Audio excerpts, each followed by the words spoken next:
Hello everyone, in this video I'm going to speak Portuguese. If you don't understand the language, please click here at the bottom at your right side, at the proper icon to activate the English subtitles. Boas tardes, irmãos e irmãs em Cristo. Há aí uma polémica grande que teve origem mais ou menos durante esta semana passada e que tem feito um furor na internet e em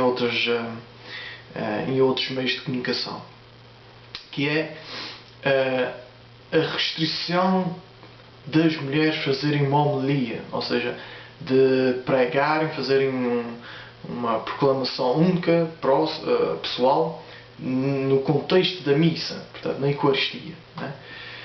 E é preciso dizer aqui uma coisa, meus irmãos. A restrição não é só contra as mulheres, mas também contra os homens leigos, ou seja, os homens leigos também não podem fazer homilias. Não é? Eu não posso dar uma homilia no contexto da liturgia eucarística. Portanto, esse pessoal que quer fazer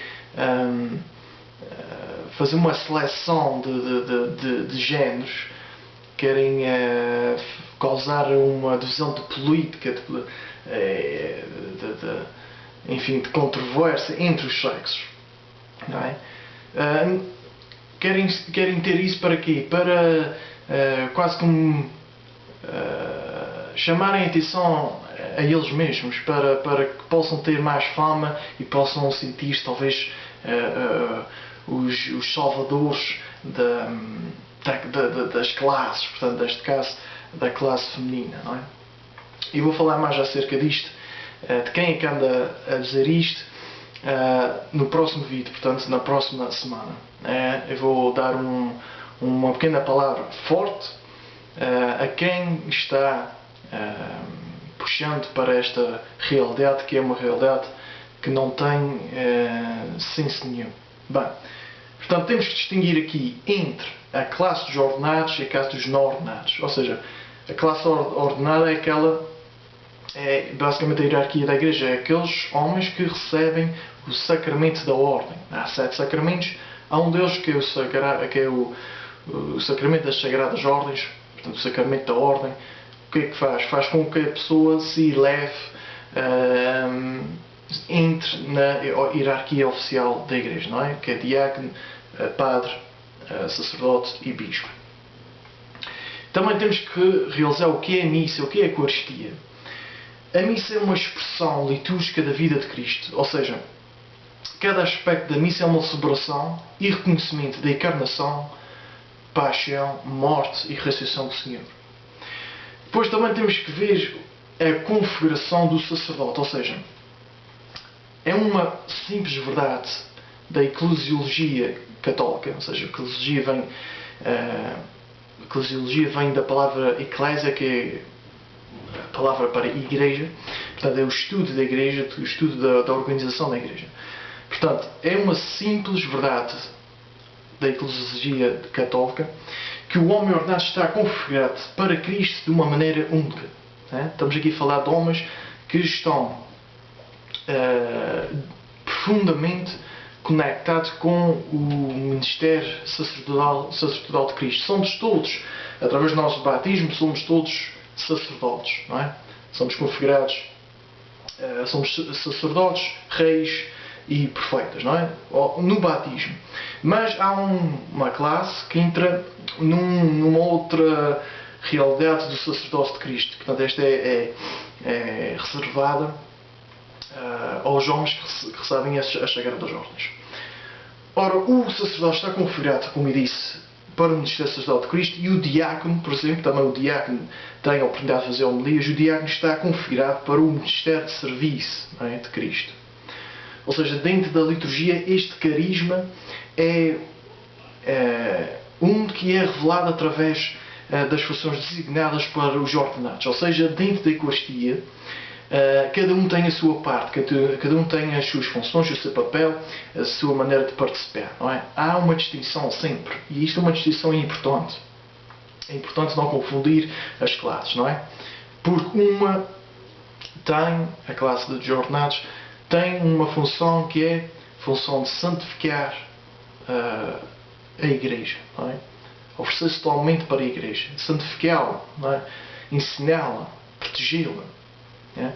Portanto, esta distinção entre os leigos e o clero faz parte do ensino da tradição católica, ou seja, desde os tempos dos apóstolos. Não é? Jesus, quando chamou os apóstolos, tinha uma certa particularidade com eles, uma certa relação com eles do que o resto dos discípulos. Não é?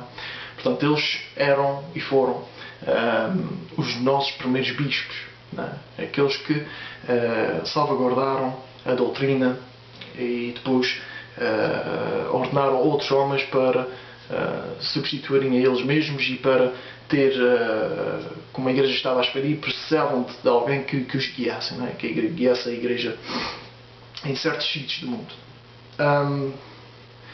Mas, por exemplo, no Novo Testamento temos mulheres que eram bastante ativas, não é? Temos mulheres grandes pregadores, grandes professoras da fé.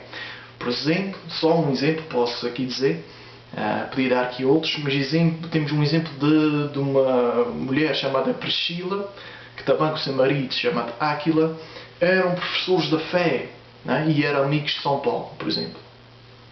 Temos uma passagem interessante na Bíblia que é 1 Coríntios capítulo 14, versículo 34, começa assim: as mulheres devem permanecer em silêncio nas igrejas.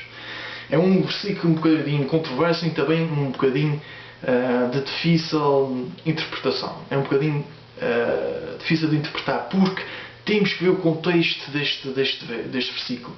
Temos que até ler capítulos atrás, 2 ou 3 atrás, vejo talvez 1 ou 2 à frente, porque podemos ser fundamentalistas na interpretação disto. Por exemplo, então as mulheres não podem ler leituras, não podem ensinar, não podem nada, quer dizer, elas não têm qualquer maneira de participar, não é? na igreja. E não é o caso, não é? Porque se a gente fosse interpretar desta maneira, tínhamos que também ser fundamentalistas nos versículos mais atrás ou à frente, já não sei onde é que fica situado, mas que São Paulo diz que nas igrejas as mulheres devem estar com as cabeças cobertas, não é? E os homens não é preciso.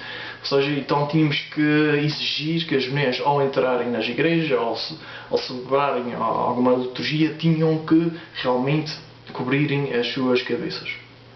E isto não é o caso, não é? Hoje, em 2019, não há esta exigência. Portanto, não podemos ser fundamentalistas na interpretação deste versículo. Não é? Temos que ver o contexto. E a igreja, lá está a riqueza da igreja, de muitos séculos, já interpretou este versículo, já deu-nos o significado deste versículo. O que a igreja diz é que a proibição diz respeito apenas à função oficial do ensino na Assembleia Cristã. Ou seja, dentro da liturgia, quem faz uma homilia, quem prega, quem ensina, quem santifica a igreja não são as mulheres, não é? As mulheres não podem fazer essa função. Portanto, já está aqui definido já no primeiro século, não é? A meio do primeiro século, porque 1 Coríntios foi escrito a meio do século I. Portanto, já está aqui uma indicação de que as mulheres não podem, enfim, ter aquela função oficial dentro do contexto da Eucaristia. Também no Código de Direito Canónico, ou seja, também conhecido como a Lei Canónica da Igreja, que é a lei que rege a Igreja, ou seja, a Igreja se governa através desta lei. Não é? Há várias regras, há que ter várias regras dentro de toda a coisa, não é, da fé que a gente tem, não é? Que a gente acredita e que a gente celebra. No cânon 767, logo no primeiro capítulo, ou primeiro parágrafo, vamos assim dizer, diz o seguinte, uma coisa bastante interessante e bastante importante. Entre as várias formas de pregação, sobressai a homilia, que é a parte da própria liturgia, se reserva ao sacerdote ou diácono. Okay? Exponham-se nela, no decorrer do ano litúrgico, e a partir do texto sagrado, os mistérios da fé e as normas da vida cristã. Okay? Estão aqui reservados para o sacerdote ou diácono, também no caso do bispo se estiver presente. Não é? Está aqui clarinho como água. Okay? E pronto, meus irmãos, isto é Eu acho que detrás dessa pressão de que as mulheres têm que fazer as homilias e isso tudo, essa ideia toda, eu acho que faz de uma... Isto é parte de uma agenda ainda mais ampla, uma agenda escondida, que é aquela agenda de que querem que as mulheres sejam ordenadas. Não é? Uma coisa que é proibida, impossível na Igreja Católica. Não é? Foi desde sempre, as mulheres nunca entraram, nunca receberam o sacramento das ordens. Isto foi mesmo reservado sempre para os homens, não é? Por motivos vários. Eu posso aí deixar abaixo do link um vídeo que fiz há muito tempo, foi dos primeiros vídeos acerca do sacramento da ordem, e também um vídeo depois mais tarde que fiz que fala acerca de vários aspectos do que é ser sacerdote. Também vou deixar o link aí para vocês verem. Portanto, vocês podem ver esses dois vídeos, não é? E pronto, somente, meus irmãos, somente através de uma visão clericalista ou de uma falsa estima pelo clero é que vemos que a pregação na missa como ápice para compartilhar a nossa voz na igreja e esquecemos a influência que podemos ter além de estar num ambal, num púlpito. A gente não precisa da missa, quer dizer, não precisamos de erguer as nossas vozes, de fazer-nos ouvir-nos na missa. Tem tanta coisa por aí, tanta oportunidade.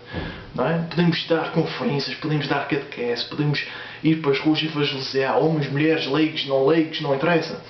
Tanta abundância de lugares, mas não, têm que fazer pressão para entrar na liturgia, não é? Já querem desfazer das tradições, não é? Dos ensinamentos, que é para ver se entra aqui outro motivo por trás, que é o tal motivo, a tal pressão heterodoxa, herética, de que as mulheres podem ser ordenadas, não é?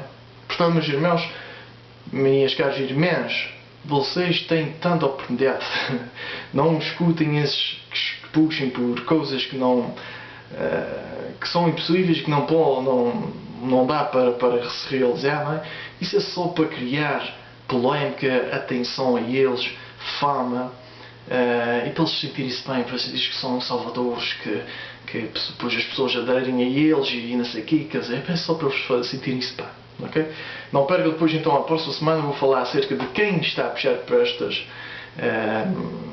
esta agenda heterodoxa, que no quase, digo-vos já, tem como, não vou dizer cabeça talvez, mas como frente, temos um cardeal e depois temos um outro sacerdote que tem sido causador de muitas polémicas dentro da igreja nos tempos de hoje, nos tempos correntes. Ok, meus irmãos? Então não percam isso. E vejam os tais vídeos e reflitam acerca disto. Ok, meus irmãos? Até para a semana, se Deus quiser.